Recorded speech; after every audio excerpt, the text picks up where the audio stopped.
Hi everyone, this presentation will be about the practical applications of status quo bias and prospect theory. The paper being reviewed is from the 2017 edition of Management Research Review. It's titled Unsticking the Status Quo, Strategic Framing Effects on Managerial Mindset, Status Quo Bias, and Systematic Resistance to Change. This may be a long and daunting name, but the less academic version of the paper's objective is how does the status quo bias affect management decisions, and how can that be altered? My presentation is themed around the paper expanding off of a specific topic from Colin Kammerer's seminal Prospect Theory in the Wild, Evidence from the Field paper. The topic that I looked at was the interaction between the status quo bias and prospect theory, which in his paper was presented as how people tend to stick with worse healthcare and health insurance options based on what the status quo was and what was selected as the default option. Now, I know this paper was not part of the required readings, but it was an extension of Kahneman and Tversky's original prospect theory papers back in the 1970s. This status quo bias research is extremely relevant right now, and we're seeing many applications of prospect theory being applied to non-psychological fields, such as through the 2018 paper from a group of Italian researchers titled Prospect Theory Goes Public: Experimental Evidence on Cognitive Biases in Public Policy and Management Decisions, where they found that public policy managers tend to prefer the status quo option as the number of viable alternatives increases. So I chose this paper because I found it to be a novel, and interesting, and accessible topic, especially in the modern times, where the Internet of Things is dramatically challenging long-standing status quos in numerous fields, especially in the workplace. And it also helps that it's Canadian. I know that many previous presentations already laid out for our class what prospect theory is, but for this to function as a standalone, I'd be remiss not to mention the prospect theory, what it is. So it was pioneered by Kahneman and Tversky back in the 1970s. They found that when making quick decisions based on limited information, we subconsciously evaluate each option within a frame of reference. This frame is centered on a reference point.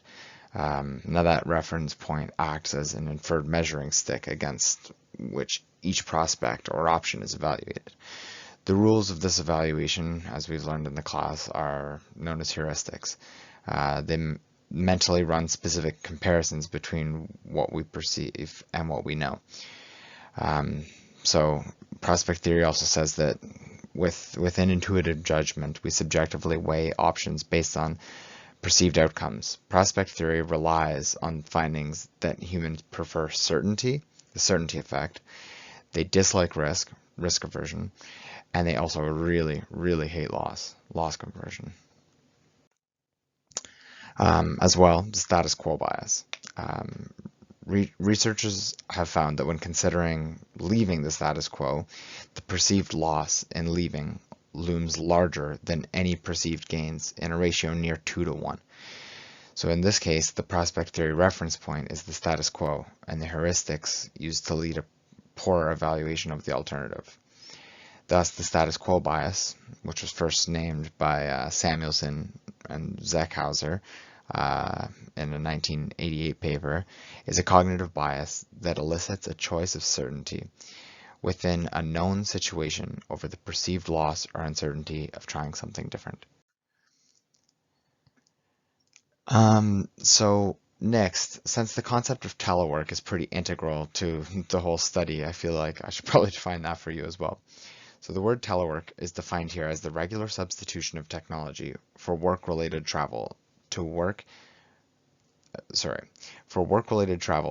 from home, a satellite office, or another workstation outside of the main office for at least 1 day per week. Traditional work is basically as it sounds. It's the standard work week where you commute to and from the office and you conduct your work at said office. So what was the focus of the study? Although many employees have expressed the desire to telework and the technologies enabling telework definitely exist and are definitely being used in other facets of our lives, telework has largely been ignored as a viable option in many commercial settings. This is despite evidence that it's beneficial for organizations, individuals, and society at large. So this irrational choice may be driven by aggregated effects of cognitive bias. Telework does not receive a fair evaluation and is quickly dismissed as being too far from traditional work, according to the author. So, in other words, although this technology is such a large part of our lives, surprisingly, the concept of working from home or other settings outside of the workplace is not as accepted. Is this just because there's no viable business case for it? Or is there something more systemic going on here?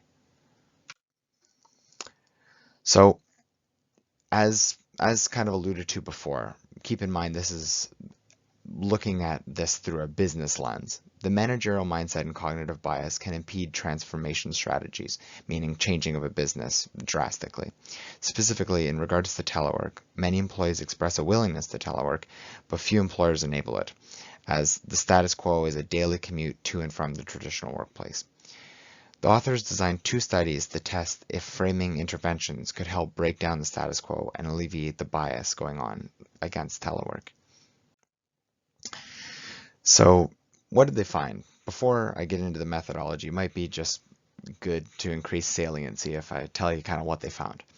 So the findings support the notion that cognitive biases act as barriers for transformation, but they can be framed through strategic interventions. In both studies, a large increase in adoption towards telework occurred through simply changing the way that telework was presented. Findings in the lab were cross-validated in the field as well. These observed shifts in preference gave evidence that the right reference point can be embedded within communications to frame a decision choice more favorably. And we learned that a bias for implicitly perceived status quo can be overruled through an explicitly stated reference point. So they're changeable. So why do these matter? So we're all going to be professionals at one point in our lives. These give managers a new lens in which they can view change in their organization. So they can proactively design choice architecture to influence systematic change. They can allocate resources to identify reference points that are acting as barriers, then strategically frame against them. So firms that apply these behavioral strategies may gain an advantage over those relying on more time-intensive and costly, more traditional methods.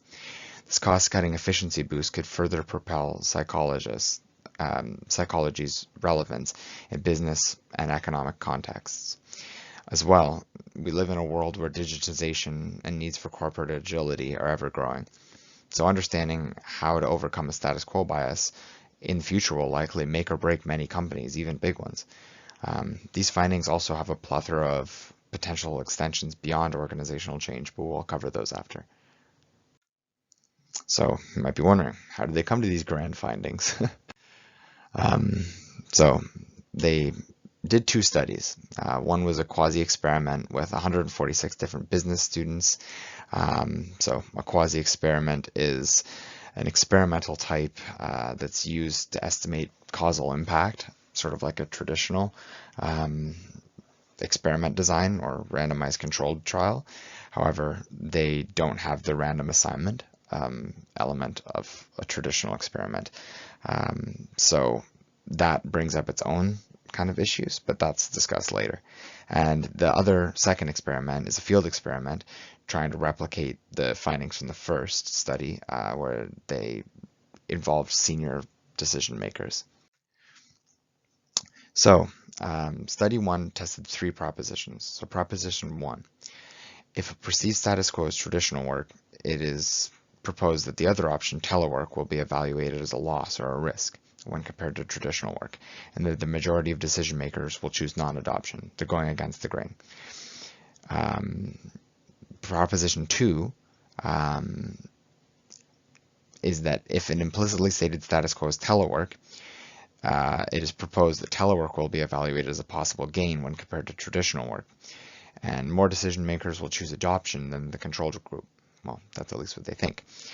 Proposition 3 that the researchers had is that if explicitly stated referent material presents telework as familiar and or similar to traditional work, Telework will not be evaluated as a certain loss. It'll be presented more as a gain when compared to traditional work. People will be more open to it, and the decision makers, they believe, will choose adoption more than a control group would.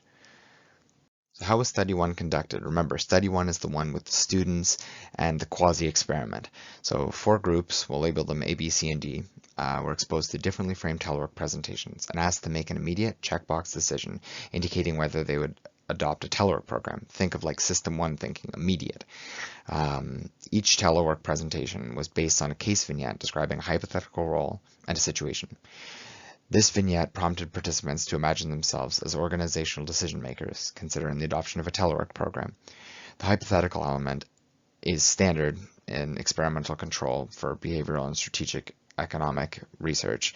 It's considered essential in order to eliminate the influence of irrelevant factors, according to researchers. Next, a hypothetical situation was presented that included a description of the telework program and the experimental treatment. It's important to note that each hypothetical situation included the exact same description of telework, so nothing changed there. However, 3 of the 4 presentations also included different reference material, meant to elicit different cognitive biases. Remember, they're using System 1 thinking, so these biases should be in full effect.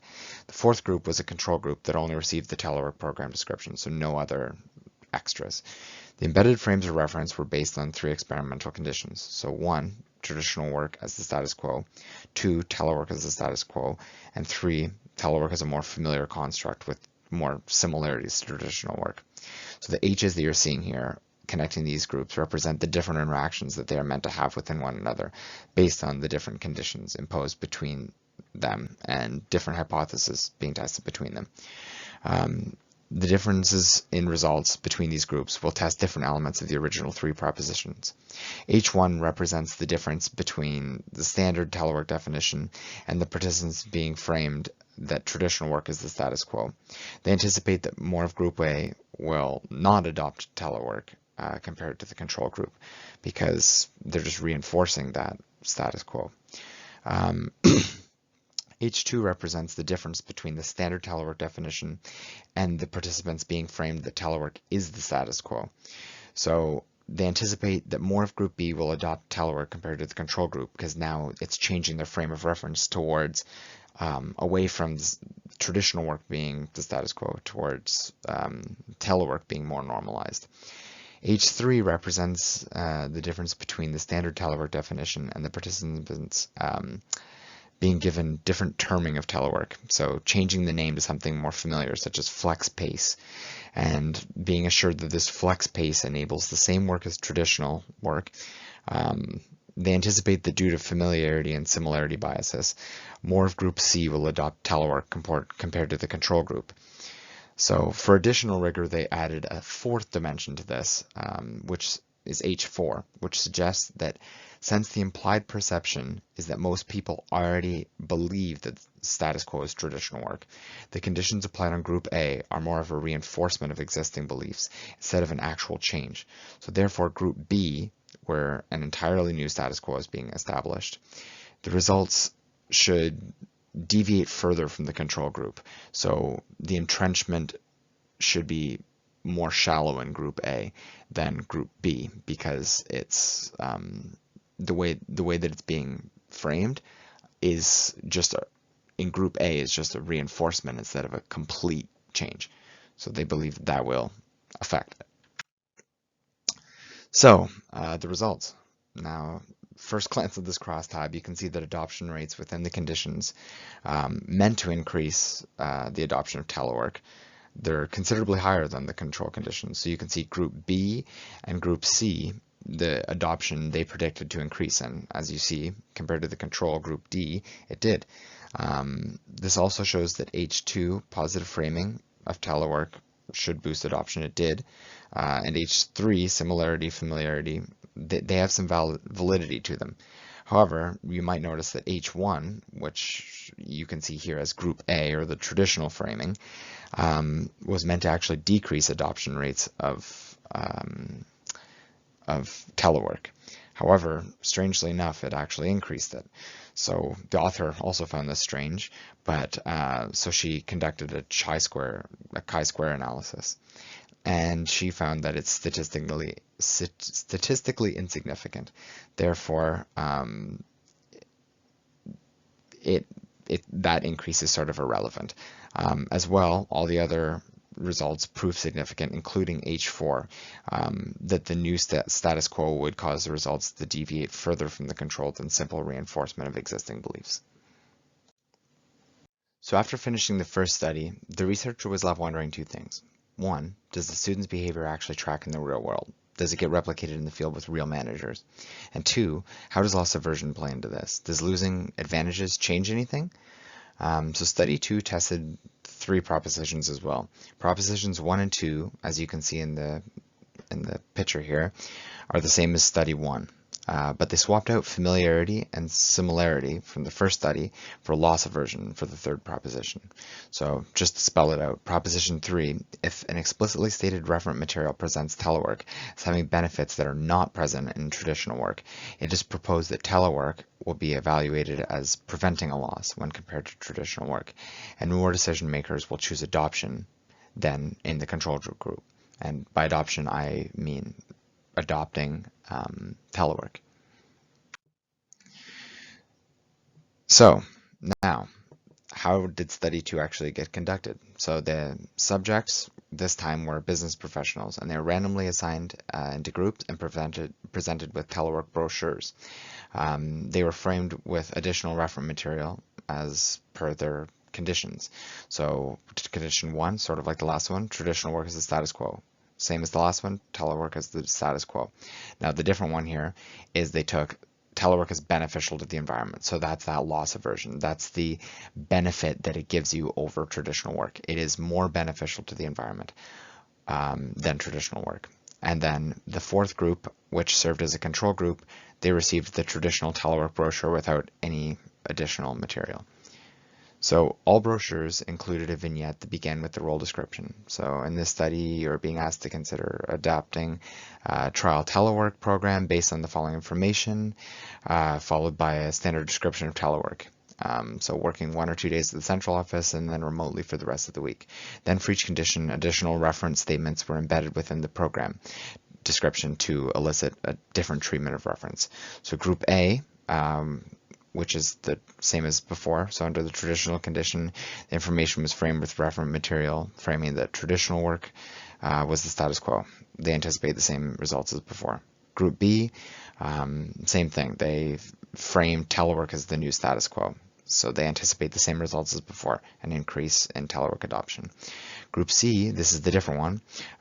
They call this the off-road condition. Off-road meaning that they're off the traditional path and that they're reducing their ecological footprint. So that's the ecological benefit, implicating that telework may have advantages to environmental impact that are not part of the traditional work relationship. So they anticipate the loss aversion will drive more telework adoption. So because telework has these benefits, people will do it more. After reading the brochure material, participants were prompted to make an immediate decision. So once again, immediacy is important, whether or not they would adopt the program. They were asked to put a check mark, and they were assured there were no right or wrong answers. Confidentiality was guaranteed, and it's important that this experiment was not designed to replicate real-world decisions and then all the complexity and stuff that comes along with that. Yeah. So the results, pretty similar to the first study. So that shows that there is a notable effect from framing the status quo, especially when the reference point has been entirely changed to a new status quo. The loss aversion condition also played a significant impact on adoption, and this second study acts to cross-validate the quasi-experimental results that we got before. Once again, the group A increase in adoption is not statistically significant. All right, so what are some of the limitations of this study? So the groups for both studies were actually quite small, therefore the results may not be truly representative despite their cross-validation efforts. The author does acknowledge that the results are also only specifically applicable to the telework industry and that their exact findings of reference malleability may not transfer exactly to other domains. As well, the issue with quasi-experiments in general regarding concern of internal validity, because the treatment and control groups may not be comparable at baseline. There may be some confounding variables that weren't kind of factored in as well.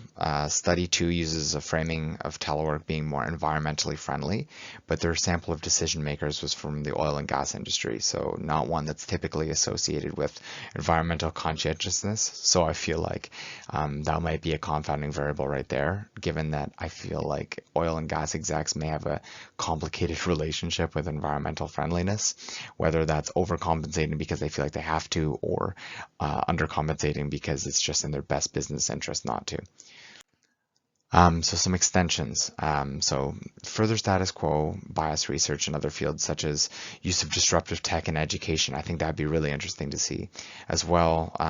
If the results of the study are put into place and widespread telework adoption rises, I'd just be interested in seeing a follow-up study conducted to see sort of what the new status quo bias is, and if telework becomes the new norm. I'd just be interested to see how that kind of plays out. And most interesting to me would be a correlational study of management of firms, correlating their understanding of prospect theory and knowledge of how to overcome systematic biases with profitability of their firms over time. So is this information actually helping us? So how does this relate to Econ 483, Psych 485? So this paper explains systematic aversion to adoption as an aggregation of decision-making behavior that is seemingly subconscious. So that plays pretty strongly into what we've talked about in the course as well. Measures effective interventions designed to make systematic behavior more predictable. Another thing that we've done in the course, kind of laying out what is going on inside of our brains as well. Very suitingly, it unites psychology with economics, discussing processes of decision making in the workplace. And finally, it studies heuristics, which is basically the largest course topic that we've discussed so far. All right, so that's it. The discussion questions should be posted on OnQ. I ask if you could please attempt all of them. It would just help create a more kind of engaging environment. They might seem a bit daunting, but give them a shot. Just like in class, answers can be iterative, build off previous answers. If you're stuck, the benefit of being online is that you can always revisit parts of the video during the formation of your answers. Unfortunately, though, since we're not in a typical class setting this week, I unfortunately can't answer questions at the front of the class, but I would still love to hear from you if anything was unclear. So please email me if you'd like any clarification. My email's below. All right, and there's the works cited. Thanks.